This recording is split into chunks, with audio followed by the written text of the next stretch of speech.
Mari kita berdoa. Tuhan, kami bersyukur hari ini kami boleh sekali lagi datang beribadah, kami boleh memuji Tuhan. Dan hari ini Tuhan, di kesempatan kali ini kami mau kembali lagi mendengarkan firman-Mu. Tuhan yang boleh menolong, memberikan kami konsentrasi yang baik, berikan kami hati yang mau terus belajar dan diajar oleh kebenaran firman-Mu. Terima kasih Tuhan, ini doa kami, di dalam nama Tuhan Yesus kami berdoa. Amin. Ya, selamat pagi Bapak Ibu Saudara. Ya, Bapak Ibu, terima kasih sudah menunggu saya pindah posisi gitu ya, dari pemain musik pindah lagi saya ke sebelah sini. Ya, rekan-rekan, hari ini kita akan sama-sama belajar satu tema tentang semua anggota sama penting.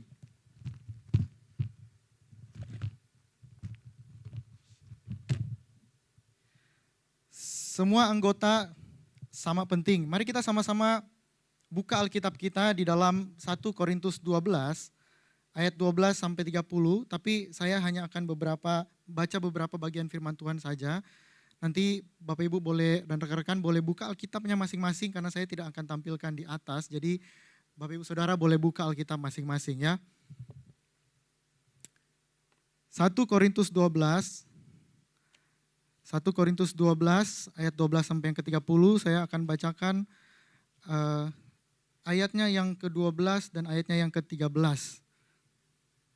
Sebab sama seperti tubuh itu satu dan anggotanya banyak, dan semua anggota tubuh itu sekalipun banyak, mereka merupakan satu tubuh, demikian pula Kristus. Sebab dalam satu roh kita semua, baik orang Yahudi maupun orang Yunani, baik budak maupun orang merdeka, telah dibaptis menjadi satu tubuh dan kita semua diberi minum dari satu roh. Kemudian di ayat yang ke-27 sampai 30, kamu semua adalah tubuh Kristus dan kamu masing-masing adalah anggotanya. Allah telah menetapkan dalam gereja, pertama para rasul, kedua para nabi, ketiga para pengajar, selanjutnya mereka yang berkarunia untuk membuat mujizat, untuk menyembuhkan, untuk melayani, untuk memimpin, dan untuk berbicara dalam berbagai jenis bahasa lidah. Apakah mereka semua rasul atau nabi atau pengajar? Apakah mereka semua mendapat karunia untuk mengadakan mujizat?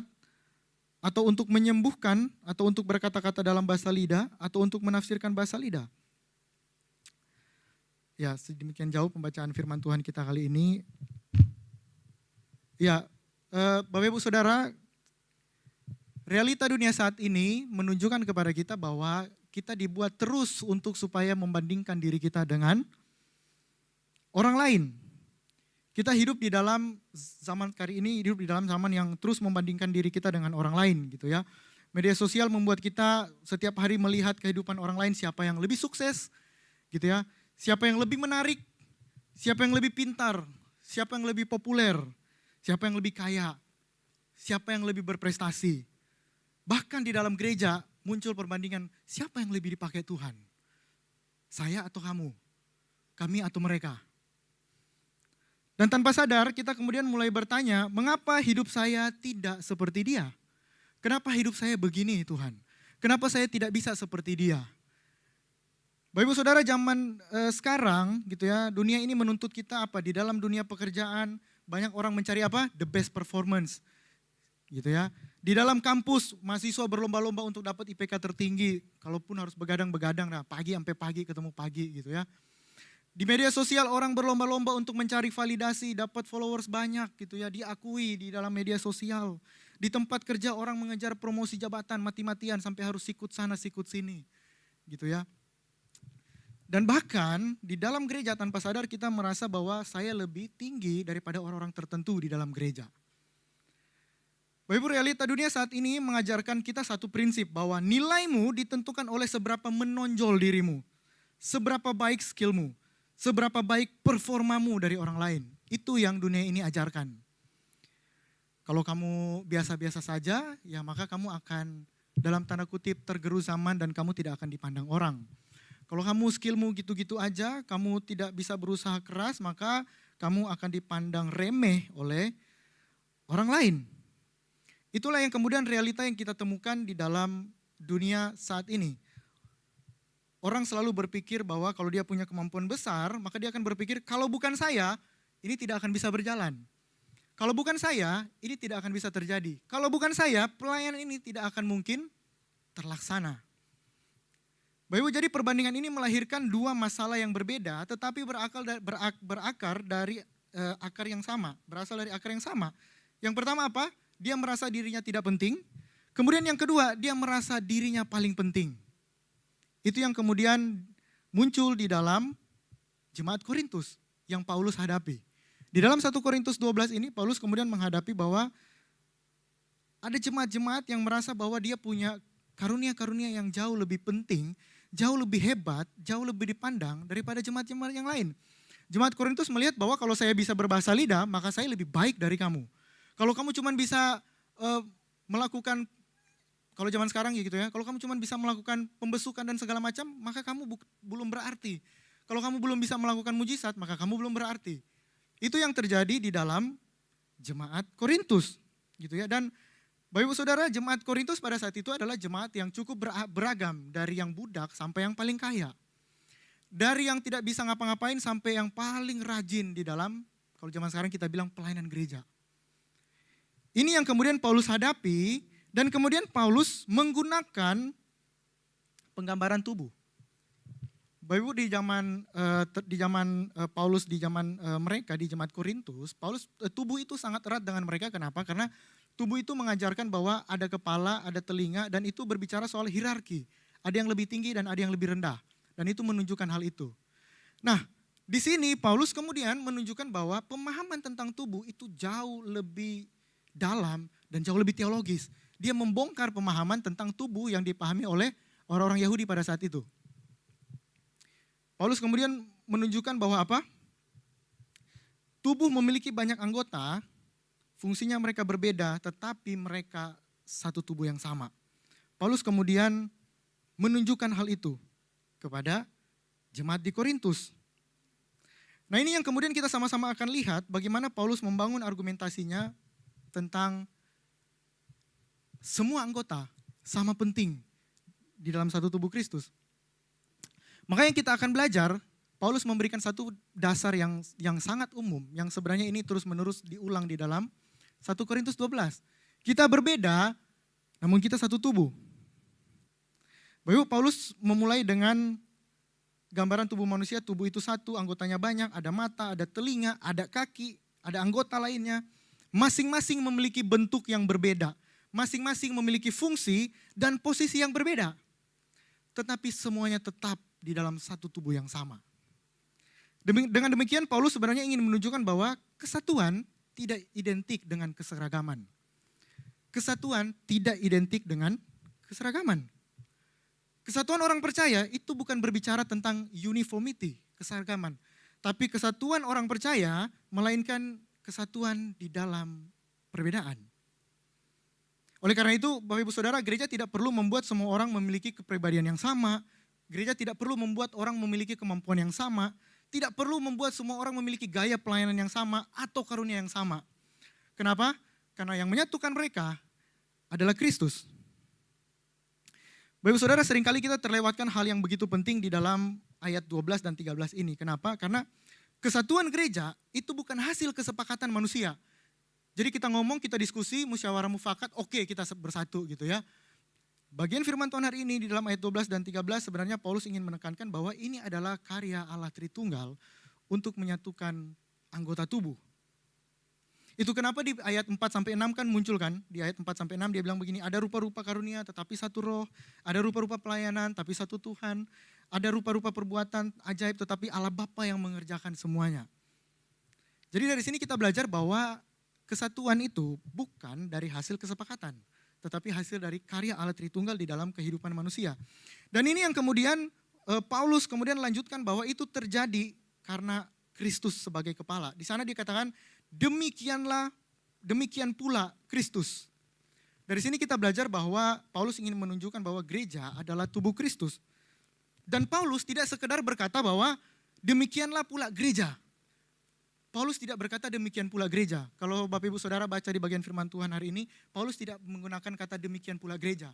Tapi yang Paulus bilang adalah apa? Demikian pula Kristus. Bapak Ibu, ini menunjukkan bahwa Paulus ingin menekankan sentralitas Kristus di dalam tubuh itu. Jangan sampai kita kehilangan fokus kita dari Kristus. Karena tubuh Kristus itu fokusnya Kristus sebagai kepala. Dan ini menunjukkan hubungan yang erat antara Kristus dan kita sebagai umatnya. Gereja bukan cuma sekedar organisasi yang berkumpul atas nama Tuhan Yesus, atau gereja bukan cuma sekedar orang-orang yang cuma datang kemudian memuji-muji Tuhan, bukan. Gereja adalah tubuh Kristus. Efesus 1 ayat 22 di sana juga menegaskan bahwa Kristus adalah kepala atas segala sesuatu bagi jemaat yang adalah tubuhnya. Jadi Bapak Ibu Saudara, kalau kita datang ke gereja hanya sekedar menyeru-nyerukan nama Tuhan Yesus, bukan berarti salah rekan-rekan Bapak Ibu Saudara, tapi kalau kita datang hanya sekedar memuji-muji namanya tapi kita tidak mengerti bahwa Kristus adalah kepala gereja kita dan kita adalah tubuhnya untuk bisa berfungsi dengan baik, maka sayang sekali kalau kita datang hari Minggu, tiap minggu datang beribadah. Bapak Ibu, ini yang kemudian Paulus lanjutkan bahwa itu semua dimungkinkan karena Roh Kudus menjadi dasar dan menjadi penopang terjadinya kesatuan di dalam tubuh Kristus. Berbeda namun satu tubuh. Bapak Ibu, perkataan dibaptis menjadi satu tubuh ini sebenarnya menunjukkan kepada kita bahwa bukan berarti kita kemudian mendaftar jadi orang-orang yang masuk di dalam tubuh Kristus. Bukan, rekan-rekan. Kita adalah orang-orang yang dimasukkan, kita adalah orang-orang yang dilayakkan, dibawa masuk ke dalam yang namanya tubuh Kristus. Itu yang dimampukan oleh Allah di dalam hidup kita, dibaptis menjadi satu tubuh. Sekali lagi artinya ini bukan hasil kesepakatan manusia dan tanggung jawab manusia. Bukan berarti ini perbuatan manusia semata-mata, tapi ini adalah pekerjaan Allah di dalam hidup kita sebagai manusia, sebagai anggota tubuh Kristus. Itu kenapa di ayat 13 kan dia berkata ada satu kita semua di dalam satu roh yang sama, baik orang Yahudi maupun orang Yunani, budak maupun orang merdeka dibaptis di dalam satu tubuh. Paulus sengaja menyebut kelompok ini secara sosial dan budaya yang berbeda. Namun Paulus kemudian menekankan bahwa perbedaan itu tidak harus menghancurkan dan memecah. Tapi justru harusnya kita sadar bahwa Roh Kudus menyatukan kita di dalam satu tubuh yang sama. Jadi Bapak Ibu Saudara, persatuan gereja bukan dari kesamaan-kesamaan itu. Bukan dari kesamaan strata sosial, bukan dari kesamaan gaya pelayanan, kesamaan skill dan segala macam gitu ya. Tetapi melainkan karya Roh Kudus di dalam hidup kita. Ini Bapak Ibu, ungkapan tubuh Kristus, kalau kita baca gitu ya, di sana dibilangkan ada tubuh Kristus. Ini kemudian menguatkan pemahaman kita tentang berbeda namun satu tubuh. Bapak Ibu Saudara, Paulus pakai kata tubuh Kristus itu bukan supaya perkataan itu indah, puitis, keren, enak didengar, bukan.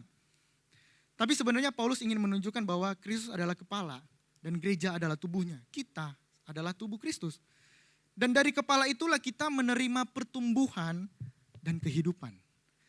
Jadi sekali lagi, Bapak Ibu Saudara, tidak ada hak kita untuk berkata bahwa saya bisa bertumbuh, saya bisa baik, saya bisa hebat. Itu karena memang saya punya kemampuan dan skill. Bukan. Saya bisa melayani dengan baik di dalam gereja. Itu karena memang saya banyak ikut kelas-kelas, seminar dan segala macam. Akhirnya itu menambah ilmu saya. Memang itu yang terjadi, tapi bukan itu alasannya. Alasannya adalah kenapa? Karena Kristus yang memampukan kita untuk bertumbuh dan semakin serupa dengan Kristus.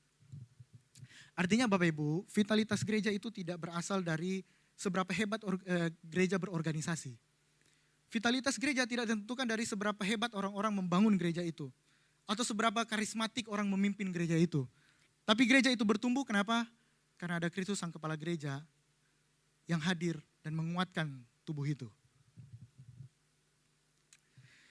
Ini yang kemudian di dalam Efesus pasal 2 ayat 13-14 kan dikatakan bahwa mereka yang dahulu jauh menjadi dekat oleh darah Kristus. Sekali lagi ini menunjukkan bahwa tidak ada lagi hak kita untuk mengatakan bahwa kita bisa karena diri kita. Bukan, itu karena karya Yesus Kristus. Oleh karena itu Bapak Ibu Saudara, dari sini kita belajar bahwa Injil menghancurkan kesombongan kita dan rasa minder sekalipun. Bapak Ibu Saudara, kita masuk di dalam tubuh Kristus bukan karena kehebatan kita, tetapi karena anugerah Allah dalam hidup kita. Efesus 2 ayat 13 kan bilang begini, mereka yang dahulu jauh menjadi dekat oleh karena Kristus, itu terjadi bukan prestasi, status, atau karunia-karunia yang kita miliki. Itu terjadi karena Kristus, dan tidak ada yang bisa kita banggakan, dan tidak ada yang bisa kita sombongkan. Oleh karena itu rekan-rekan dari sini kita belajar bahwa sebenarnya kesatuan gereja itu berakar pada karya Roh Kudus yang mempersatukan orang-orang yang berbeda di dalam Kristus. Karena itu perbedaan harusnya tidak menghancurkan kesatuan, melainkan sarana bagi tubuh Kristus untuk saling melengkapi. Jadi Bapak Ibu Saudara, kalau di dalam gereja, di dalam tubuh Kristus, kalau ada hal-hal yang kemudian hanya hal-hal kecil yang kemudian menghancurkan kesatuan tubuh Kristus, maka sebenarnya membuat pertanyaan besar. Selama ini siapa yang menjadi fokus kepala kita? Apakah diri kita sendiri atau Kristus?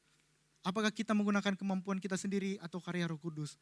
Karena kalau sampai terjadi berbagai macam hal di dalam gereja yang memecah tubuh Kristus, menghilangkan kesatuan, maka jangan-jangan Roh Kudus tidak sedang bekerja efektif di dalam kehidupan kita sebagai anggota tubuh Kristus. Oleh karena itu, Bapak Ibu Saudara, jangan menjadikan perbedaan karunia itu latar belakang atau gaya pelayanan sebagai alasan untuk kita kemudian membuat kelompok-kelompok untuk saling bersaing. Oh enggak, kita punya skill yang sama, udahlah kita enggak usah sama dia. Nanti kalau kita mau pelayanan, udah kita aja.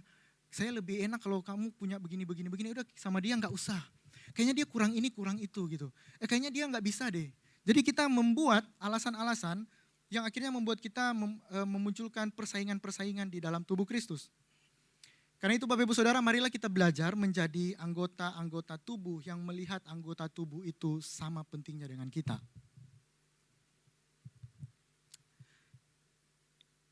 So kalau begitu, kalau Roh Kudus telah mempersatukan kita menjadi satu tubuh, maka muncul pertanyaan begini Bapak Ibu Saudara. Apakah karena kita mempunyai satu tubuh, maka semua anggota harus mempunyai fungsi yang sama? So jawabannya tidak. Itu yang Paulus tekankan. Justru karena kita satu tubuh, Allah menempatkan kita dengan setiap fungsi yang berbeda-beda. Maka kita tidak melihat perbedaan sebagai fungsi perbedaan itu sebagai hal yang bermasalah.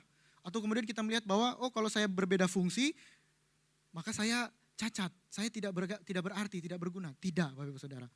Di dalam 1 Korintus 12 ini Paulus justru memperlihatkan bahwa perbedaan fungsi itu harusnya menjadi hal yang indah. Kenapa? Karena perbedaan fungsi itu bukan berarti perbedaan nilai. Kita berbeda fungsi, tapi kita tidak berbeda nilai. Bapak Ibu, Paulus kemudian menolak logika aku bukan tangan, jadi aku tidak termasuk tubuh. Kalau aku bukan kaki, aku bukan termasuk tubuh, dan seterusnya gitu ya. Paulus menolak pemahaman itu. Itu yang kemudian di ayat 11 dia bilangkan begini, semuanya dikerjakan oleh roh yang sama, yang satu dan yang sama, yang memberikan karunia kepada setiap orang secara khusus seperti yang dikehendakinya. Bapak Ibu Saudara, di sinilah kata kuncinya. Kata kuncinya adalah seperti yang dikehendaki Allah. Jadi bukan seperti yang layak orang terima. Oh kalau kamu bisa baik di sini, kalau kamu hebat di sini, kalau kamu punya skill di sini, maka kamu layak diterima orang. Bukan. Tetapi seperti yang dikehendaki Allah. Yang dilayakkan oleh Allah. Bukan dilayakkan oleh orang-orang yang memikirkan kita layak atau tidak. Gitu ya. Oleh karena itu maka pemahaman seperti ini menunjukkan kepada kita bahwa setiap karunia rohani di dalam diri kita yang Tuhan berikan, itu ada di dalam anugerah Tuhan. Bukan kemampuan diri kita. Bapak Saudara, di ayat 14 kan Paulus juga bilang begini, karena tubuh juga terdiri dari satu anggota, tetapi tidak terdiri dari satu anggota, tetapi banyak anggota. Paulus menolak dengan keras bahwa anggapan anggota yang berbeda otomatis memiliki nilai yang berbeda. Bapak Ibu, fungsi yang berbeda bukan kesalahan desain. Jadi seolah-olah kita berkata begini, wah kalau tangan itu bukan kaki, kalau kaki itu bukan mata, berarti kayaknya Allah salah desain tubuh. Oh kalau saya tidak bisa main musik, oh kalau saya tidak bisa nyanyi, oh kalau saya tidak bisa menyambut orang dengan baik, kalau saya tidak bisa berdoa bagi orang lain, apakah saya salah desain? Apa jangan-jangan Allah salah mendesain saya? Bapak Ibu, tidak seperti itu. Justru perbedaan fungsi menunjukkan nilai yang sama, penting. Menunjukkan bahwa kita dirancang untuk saling melengkapi. Bapak Saudara, kalau kita kemudian membanding-bandingkan diri kita melihat bahwa perbedaan fungsi kemudian berbeda nilai, maka banyak orang kemudian merasa dirinya insecure. Itu kenapa di ayat 15, ayat 16 kemudian Paulus berkata bahwa kaki bisa berkata karena aku bukan tangan, maka aku enggak termasuk tubuh. Ya kan nanti telinga berkata karena aku bukan mata, aku tidak termasuk tubuh.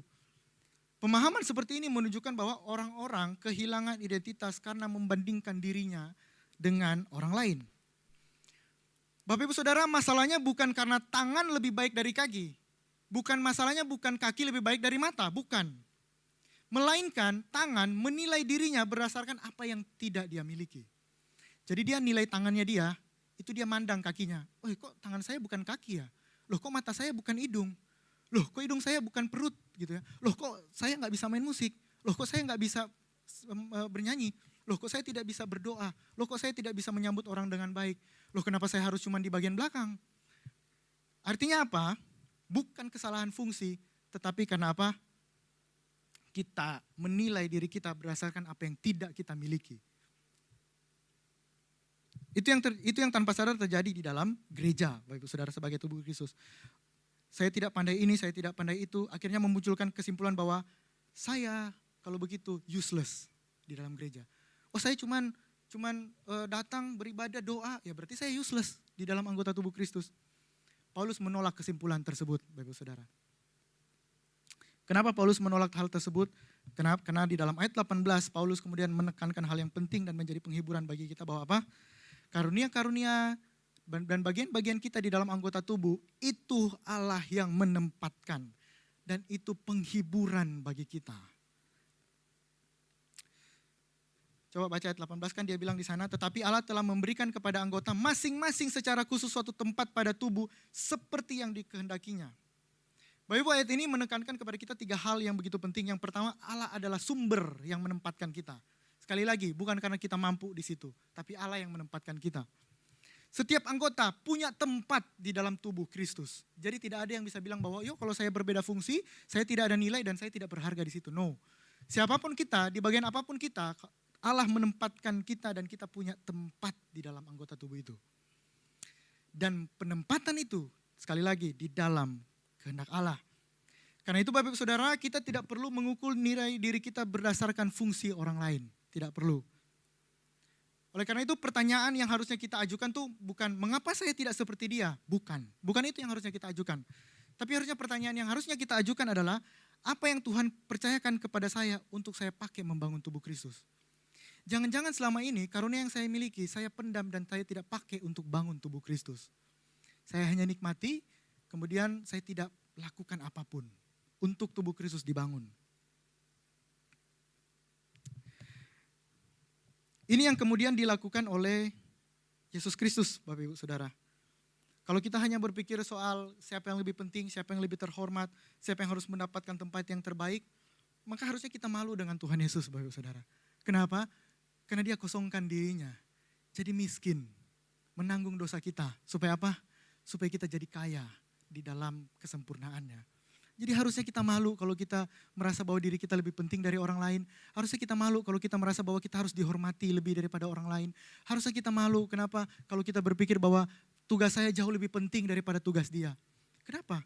Karena kalau seperti itu maka Kristus tidak akan turun, Bapak Ibu Saudara. Dia jauh lebih penting, dia jauh lebih terhormat, dia jauh lebih berharga daripada kita. Tapi justru karena dia mengasihi kita, dia tinggalkan apa yang terhormat itu. Untuk apa? Datang ke dunia menebus kita, menyelamatkan kita. Jadi harusnya tidak ada orang yang kemudian bisa menilai bahwa orang lain itu tidak penting dan tidak bernilai. Karena Kristus saja yang paling sempurna turun buat kita orang-orang yang tidak bernilai ini. Kristus saja yang sangat sempurna itu turun buat kita orang-orang yang berdosa dan tidak sempurna ini.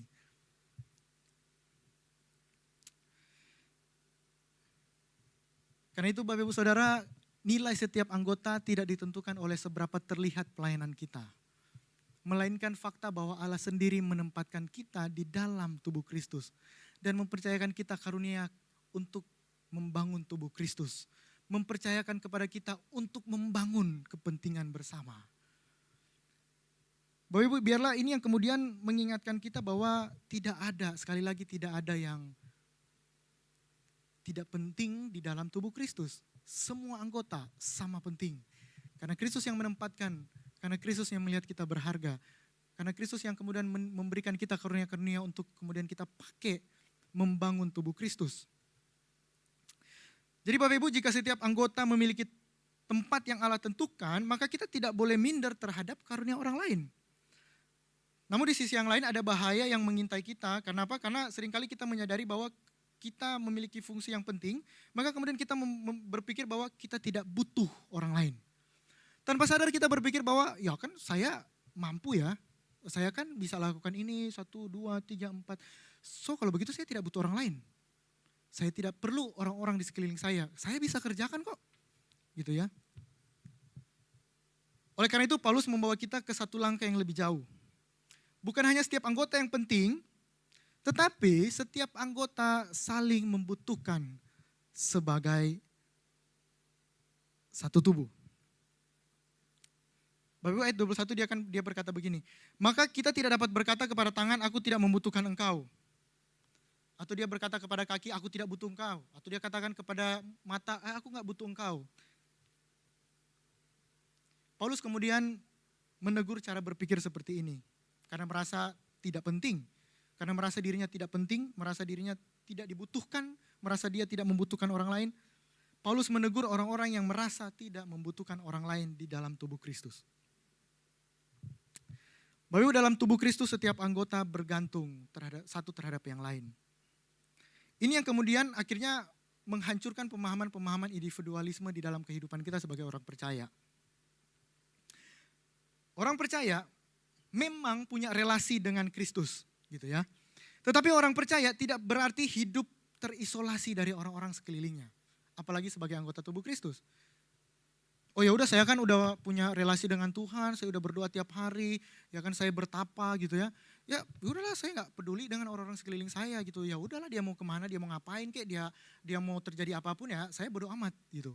Bapak Ibu, orang-orang yang memiliki relasi dengan Tuhan tidak berarti kemudian dia menghilangkan relasi dia dengan komunitas. Menghilangkan relasinya dengan orang-orang sebagai anggota tubuh Kristus. Kenapa? Karena kita membutuhkan dukungan doa orang lain. Kita membutuhkan nasihat dan teguran orang lain. Kita membutuhkan penghiburan dari orang lain. Kita membutuhkan pelayanan yang kita lakukan satu dengan yang lainnya. Kita tidak bisa bekerja sendiri. Itu kan yang terjadi di dalam anggota tubuh kan. Kita membutuhkan tangan untuk kita bisa beraktivitas dengan baik. Kita butuh kaki untuk kita bisa berjalan. Kita butuh mata kita untuk bisa melihat sesuatu. Dan butuh tangan untuk mengambil sesuatu yang kita lihat itu. Anggota tubuh kita saling membutuhkan. Gitu ya. Jadi tidak ada yang berkata bahwa udah kamu sendiri aja, saya hidup sendiri, kamu hidup sendiri. Saya tidak butuh. Bapak Ibu, Paulus kemudian menghancurkan pemahaman seperti itu. Dan menariknya Paulus kemudian menunjukkan pemahaman bahwa harusnya kita membutuhkan satu sama lain, dan bahkan yang nampaknya lemah justru sangat dibutuhkan. Wah, ini menurut saya pemahaman yang menarik, pengajaran yang menarik dari Paulus, paradoks yang memperlihatkan kepada kita bahwa anggota yang tampaknya lemah justru dibutuhkan dan diberikan kehormatan lebih. Perkataan yang nampaknya itu penting Bapak Ibu untuk kita soroti. Kenapa? Karena Paulus ingin menunjukkan perbedaan antara penilaian manusia dan penilaian Allah. Dunia mengukur berdasarkan kekuatan, berdasarkan tingkat kemampuan kita, popularitas kita. Namun Allah melihat fungsi dan kesetiaan kita di dalam tubuh Kristus. Seberapa setia sih kita sebagai anggota tubuh untuk membangun tubuh Kristus? Bapak Ibu, ini sebenarnya menggambarkan kepada kita sedikit tentang kerajaan Allah yang hadir di dalam dunia ini. Yang harusnya di mana orang-orang boleh sama-sama saling membangun, sama-sama saling menumbuhkan, sama-sama saling menopang di dalam tubuh Kristus. Dan Paulus kemudian memberikan satu pemahaman yang menarik di ayat yang ke-25. Tujuan yang akhirnya sama-sama kita lihat adalah apa? Kita saling memperhatikan. Ayat 25 dikatakan, supaya jangan terjadi perpecahan dalam tubuh, tetapi supaya anggota-anggota yang berbeda itu saling memperhatikan. Bapak Ibu Saudara, menurut saya ini satu struktur yang bagus banget untuk menunjukkan betapa pentingnya anggota tubuh Kristus. Bukan hanya saling membutuhkan, tetapi saling memperhatikan. Saling memperhatikan. Jadi artinya apa Bapak Ibu Saudara? Sebagai anggota tubuh Kristus, maka kehidupan orang percaya harusnya menunjukkan kepedulian yang didasarkan oleh kasih Kristus. Jadi kalau ada orang yang mengaku tubuh Kristus tapi tidak peduli kepada anggota tubuh yang lain, maka ada ketidaksesuaian antara apa yang dia imani dan dia dengarkan dengan praktek hidupnya.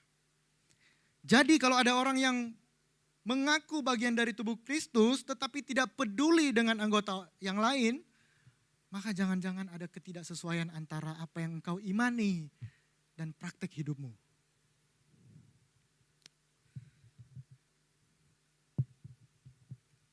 Bapak Ibu, ini menarik sekali karena Paulus kemudian melanjutkan ayat 26, dia bilang apa? Anggota tubuh Kristus harus ikut merasakan satu sama lain. Jika satu anggota menderita, semua anggota turut menderita. Jika satu anggota dihormati, semua anggota turut bersukacita. Bapak Ibu, ini kemudian menunjukkan tingkat kepedulian yang tinggi terhadap anggota tubuh Kristus. Jadi Bapak Ibu Saudara, ketika saudara kita menderita, kita tidak akan berkata begini, ya urusan dia, gitu ya. Atau kalau saudara kita berhasil, kita tidak akan berkata begini, kenapa bukan saya? Tetapi anggota tubuh yang sehat akan merasakan penderitaan kalau ada anggota tubuh yang menderita. Dan akan merasakan sukacita yang sama kalau anggota tubuh yang lain mendapatkan penghormatan dan penghargaan yang diterima. Oleh karena itu Bapak Ibu, kita mampu mengasihi dan melayani karena Kristus terlebih dahulu mengasihi dan melayani kita. Itu bukan karena kita layak Bapak Ibu Saudara, itu bukan karena kita mampu dan hebat, tetapi karena apa? Karena Kristus terlebih dahulu memampukan dan melayakan kita. Karena itu kita adalah anggota satu di dalam tubuh Kristus, maka harusnya tidak ada anggota yang boleh merasa dirinya tidak berguna. Dan tidak ada yang boleh merasa tidak membutuhkan yang lain, karena kehidupan orang percaya adalah hidup yang saling melayani, menopang, dan membangun. Dan Bapak Saudara, 1 Korintus 12, Paulus kemudian menutupnya dengan satu kesimpulan yang begitu penting, begitu dahsyat melihat bahwa apa? Kristus jadi pusat, bukan hidup moralitas yang baik. Bapak Ibu Saudara, kalau kita baca gitu ya sepanjang 1 Korintus 12 ini, terasanya bagus banget gitu ya, terasa indah sekali gitu. Tapi Bapak Ibu Saudara, kalau kita cuma berhenti sampai di situ, maka sebenarnya kan cuma berhenti sampai di hargailah sesamamu, jangan sombong, jangan minder, jangan takut gitu ya. Maka sebenarnya kita cuma berhenti kepada kehidupan moralitas yang baik. Itu bukan Injil yang sesungguhnya. Di dalam ayat 27 sampai 30 ini Paulus menunjukkan bahwa sekali lagi dia tutup dengan Kristus sebagai pusat. Kamu semua adalah tubuh Kristus. Bapak Ibu, ini bukan kesimpulan moral. Ini bukan tanggung jawab moral. Ini bukan pemahaman kelakuan baik. Bukan Bapak Ibu Saudara. Ini pernyataan yang menunjukkan bahwa identitas kita adalah kesatuan dengan Kristus. Kristus sebagai pusatnya, Kristus sebagai kepala. Jadi Bapak Ibu, Kristus bukan cuma sekedar mati buat kita, tapi Kristus berkarya untuk kita supaya apa? Kita disatukan dengan Dia. Supaya apa? Kita hidup semakin serupa dengan Dia, dengan Kristus. Kematian Kristus menjadi kematian kita atas dosa-dosa kita. Dan kebangkitannya menjadi jaminan kebangkitan kita. Sekali lagi Bapak Ibu Saudara, Kristus sebagai pusat. Bukan diri kita. Dari sini akhirnya kita bisa melihat sama-sama bahwa mari kita belajar bahwa harusnya pemahaman-pemahaman bahwa kita mampu dan tidak mampu, pemahaman-pemahaman bahwa saya lebih hebat dan saya lebih dibutuhkan, pemahaman-pemahaman bahwa saya punya kemampuan karunia ini dan itu, merasa lebih bisa dari orang lain, harusnya tidak ada lagi di dalam anggota tubuh Kristus. Kenapa? Karena kalau kita sadar Kristus sebagai pusat, maka kita akan bersama-sama membangun tubuh Kristus itu dengan setiap karunia-karunia yang kita miliki. Oleh karena itu Bapak Ibu, kita belajar bersama-sama bahwa Injil tidak berkata kamu harus berusaha lebih baik supaya bisa dihargai orang. Injil tidak berkata kalian sudah disatukan ke dalam Kristus oleh roh yang sama, maka kalau begitu kamu harus bisa membantu orang lain sedemikian rupa. Bukan Bapak Ibu. Justru Injil menunjukkan kepada kita bahwa kamu yang hidupnya sudah ditebus dan disatukan di dalam Kristus dengan roh yang sama, dengan harga yang sama, yaitu darah Kristus, maka kamu harus menghidupi identitasmu dengan harga yang sudah dibayar itu. Tidak ada seorang pun yang menjadi anggota tubuh karena kehebatannya. Semua berdiri di atas dasar yang sama, anugerah dan kasih karunia. Oleh karena itu Bapak Ibu, anggota tubuh yang sehat akan berkata begini, saya berharga tapi bukan saya pusatnya, melainkan Kristus. Saya dibutuhkan, tapi saya juga butuh orang lain. Saya memiliki karunia, tapi karunia itu dipercayakan untuk membangun tubuh Kristus. Bapak Ibu Saudara, biarlah apa yang kita sama-sama dengarkan, pelajari, kita baca hari ini dari 1 Korintus 12 melihat bahwa tidak ada lagi yang menganggap diri di kemampuan, karunia, talenta yang dia miliki lebih penting dan lebih berharga dari orang lain. Tidak ada lagi yang menganggap bahwa karena saya pemimpin di tempat ini maka saya lebih baik daripada orang yang bertugas di belakang sana. Tidak ada lagi yang berkata bahwa saya lebih diperlukan daripada orang-orang yang di bawah sana sebagai satpam dan segala macam. Tidak ada yang berkata bahwa saya lebih hebat karena saya bisa main musik daripada kita yang hanya bisa datang dan duduk memuji Tuhan. Maka Bapak Ibu, tidak ada lagi perkataan-perkataan yang saya hanya seorang jemaat yang datang berdoa. Saya hanya bisa datang kemudian bernyanyi untuk Tuhan di dalam tempat duduk saya. Saya hanya sebagai petugas multimedia di belakang. Saya hanya sebagai usher kolektan. Saya hanya memainkan satu alat musik. Saya hanya bisa berkata ini. Dan Bapak Ibu, kita tidak boleh lagi punya mindset saya hanya. Kenapa? Karena kita sudah ditebus dengan darah yang sangat mahal. Karena kita berharga dan bernilai sama di mata Tuhan. Oleh karena itu mari kita lakukan tanggung jawab kita sebagai anggota tubuh Kristus. Kenapa? Karena sebagai anggota tubuh Kristus, sebenarnya kita tidak membutuhkan anggota semuanya sama. Kita tidak membutuhkan semua punya skill yang sama. Bapak Ibu bayangkan kalau semuanya main drum. Yang main keyboard siapa? Ini gebuk-gebuk doang. Kalau semuanya nyanyi, yang main musik siapa? Kalau semuanya berkhotbah, yang dengerin siapa? Ya kan? Kalau semuanya jadi petugas multimedia gitu ya. Terus yang jadi usher dan kolektan siapa? Kalau semuanya jadi usher di depan gitu ya. Ya terus yang di dalam sini siapa? Enggak ada orang. Dari sini kita belajar bahwa tidak semua harus sama. Tetapi di dalam perbedaan itu semua punya fungsi dan semua penting untuk membangun tubuh Kristus. Oleh karena itu Bapak Ibu, setiap anggota berbeda, setiap anggota dibutuhkan, setiap anggota berharga karena semuanya adalah satu tubuh di dalam Kristus. Bapak Ibu Saudara, marilah ketika kita pulang, mari coba bawa 3 pertanyaan ini di dalam kehidupan kita. Bapak Ibu Saudara. Yang pertama, ketika saya melihat orang lebih berbakat daripada saya, apakah saya jadi minder dan membandingkan diri? Atau justru saya bersyukur atas tempat dan karunia yang Tuhan berikan kepada saya? Yang kedua, coba mari kita pikirkan, apakah ada orang atau bentuk pelayanan dalam gereja yang selama ini saya anggap kurang penting karena tidak terlihat? Bagaimana saya dapat memulai menghargai dan mendukung mereka? Kemudian yang ketiga, Bapak Ibu Saudara, apakah selama ini saya lebih banyak bertanya, apa yang bisa gereja berikan buat saya ya? Mari kita bertanya, apa yang Tuhan mau saya berikan bagi tubuh Kristus? Mari kita rubah mindset ini Bapak Ibu Saudara. Jangan terus kita bertanya, Tuhan gereja bisa berikan apa ya buat saya? Saya dapat benefit apa dari gereja? Tapi mari kita rubah pertanyaan kita. Tuhan, Engkau mau apa untuk saya lakukan agar tubuh Kristus ini dibangun bertumbuh makin serupa dengan Engkau? Mari kita berdoa. Tuhan, kami bersyukur untuk firman-Mu hari ini.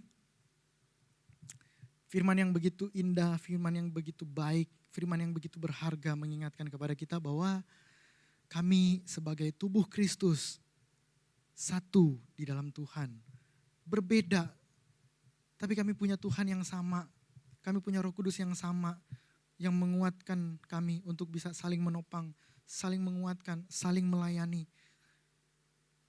Engkau rindu supaya kami sebagai anggota tubuh Kristus, kami betul-betul mengerjakan setiap pekerjaan Tuhan dengan setiap karunia yang Tuhan berikan berbeda-beda itu, dengan satu tujuan yang sama, untuk memuliakan Tuhan dan untuk membangun tubuh Kristus. Tuhan, kami tidak mau kami merasa diri hebat sendiri. Kami tidak mau merasa bahwa kalau kami bisa melakukan ini tanpa pertolongan orang lain. Kami tidak mau punya pemahaman, pemikiran bahwa saya lebih penting dari orang lain. Atau bahkan saya tidak penting dari orang lain.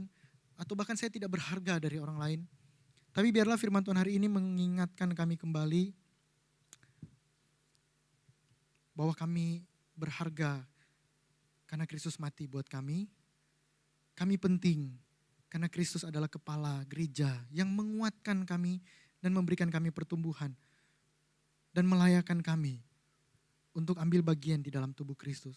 Tuhan, kalau saat ini kami merasa tidak bisa melakukan apa-apa yang berharga, mungkin kami merasa bahwa saya tidak perlu ambil bagian di dalam tubuh Kristus. Hari ini Tuhan kami rindu, kami punya komitmen untuk kami boleh ambil bagian di dalam tubuh Kristus dengan setiap karunia yang ada pada diri kami. Mungkin hari ini kami tidak tahu apa Tuhan karunia yang Tuhan berikan, tapi berikanlah kami hati yang mau taat dan tunduk untuk memberikan diri kami melayani pekerjaan Tuhan di dalam tubuh Kristus ini. Terima kasih Tuhan, kami tahu tidak mudah karena banyak hal yang membatasi diri kami, banyak hal yang kemudian menghalangi kami, ada pergumulan-pergumulan dan beban tertentu.